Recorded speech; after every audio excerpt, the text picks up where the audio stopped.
You know that feeling, right? Your brain feels like a web browser with a million tabs open, and it's just about to crash. We've all been there. But the reason why this happens is actually pretty shocking. Today, we're going to unpack why you feel so overwhelmed, and we're going to do it with a really simple but powerful idea: the bottleneck and the flood. I mean, just think about the world we live in. It's incredible. We have literal supercomputers in our pockets. We have pretty much all of human knowledge available with just a tap of a finger. We can connect with anyone, anywhere, instantly. Everything around us is designed for speed, for a totally limitless flow of data. But here's the crazy part. In this world of fiber optic, lightning-fast everything, why do we feel like we're still stuck on dial-up? Why does our own internal processor, our brain, feel so, sluggish? It's a feeling we know so well. You're trying to answer work emails, but you're also scrolling through a social media feed. Maybe you have a podcast playing in the background, and all the while, that mental to-do list is just screaming at you. It is exactly like having a million tabs open, and you just know the whole system is about to freeze up. And look, this isn't just some vague feeling in your head. The signs are real and they're physical.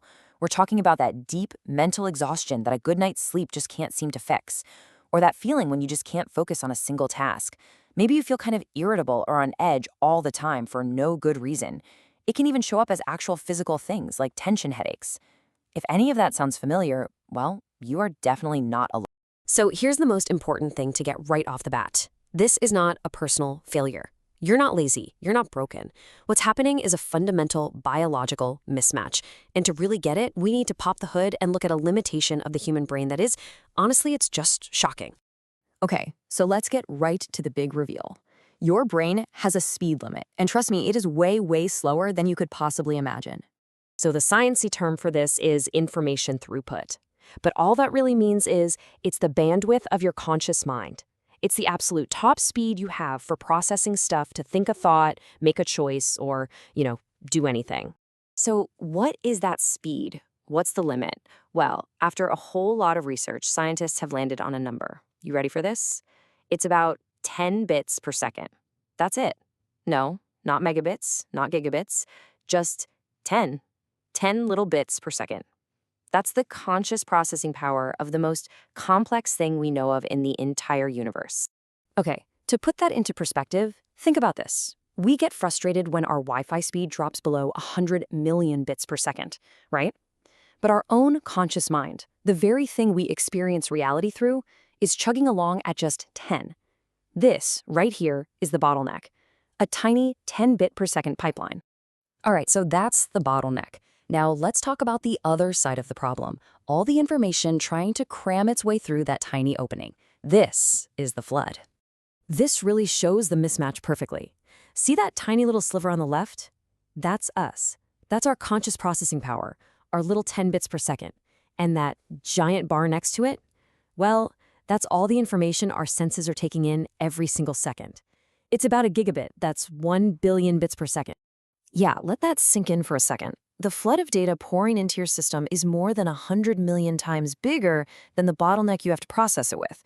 So your brain's main job every second of every day is actually to ignore almost everything. That feeling of being overwhelmed, that's just the feeling of this filtering system starting to break down. So what happens when that filter starts to fail and the floodwaters start to rise? Well, your body doesn't just get tired. It gets scared. It flips the switch on an ancient, very primitive alarm system.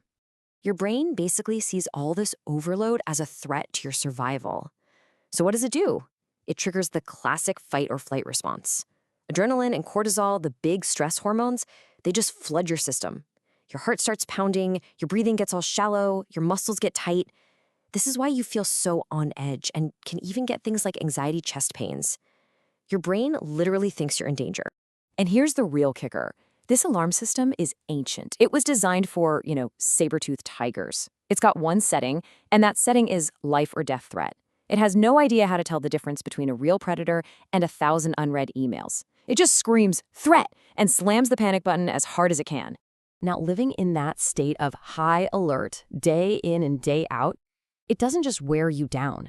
It actually physically changes the structure of your brain. This all happens because of something called neuroplasticity.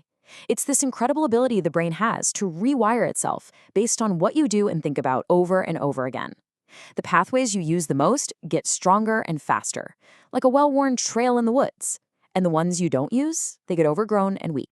There's a really simple, powerful way to remember this. Neurons that fire together wire together. Just think about what that means for a second. Every time you switch tasks for no reason, every time you compulsively check a notification, you are strengthening that neural circuit. You are literally practicing how to be distracted. So when we live in a state of just constant distraction, we are actively training our brains to have scattered attention. We're building these neural superhighways for jumping from one thing to the next, while the quiet little country roads we need for deep, focused thinking, they're getting all overgrown and disappearing. It literally becomes physically harder to concentrate because we've wired our brains to do the exact opposite. So where does this road lead? Well, for a lot of us, the final stop is burnout. But the good news is, there is a way back. It is possible to find balance again. And it's really important we understand what burnout actually is. It isn't just being tired. It's a state of total, all-consuming depletion. But listen to this. It is not a sign of weakness. It's a sign that you've been strong for way too long, trying to hold back that information flood all by yourself. So, how do we start managing this flood? It actually begins with some pretty simple, intentional choices. First, monotask. Seriously, just do one thing at a time. It feels totally radical these days, but it's how our brains are built to work. Second, set some boundaries. Turn off the notifications. Make some time where your phone is just off. It's okay to be unavailable. And third, take real brain breaks. And no, scrolling social media doesn't count. I mean stepping away from all screens and just letting your mind wander. And let's be really clear about what the goal is here. Recovering from burnout isn't about bouncing back just so you can go right back to the same habits that burned you out in the first place. It's about creating a totally new routine, a new way of living that actually respects your brain's biological limits. And that's what it all comes down to. We live in a world that is literally designed for overload, a world that is constantly hitting our tiny 10-bit bottleneck with a 1 gigabit flood every single second of the day. Knowing that, the last question isn't just an interesting thought, it's an urgent one. How will you protect your 10 bits?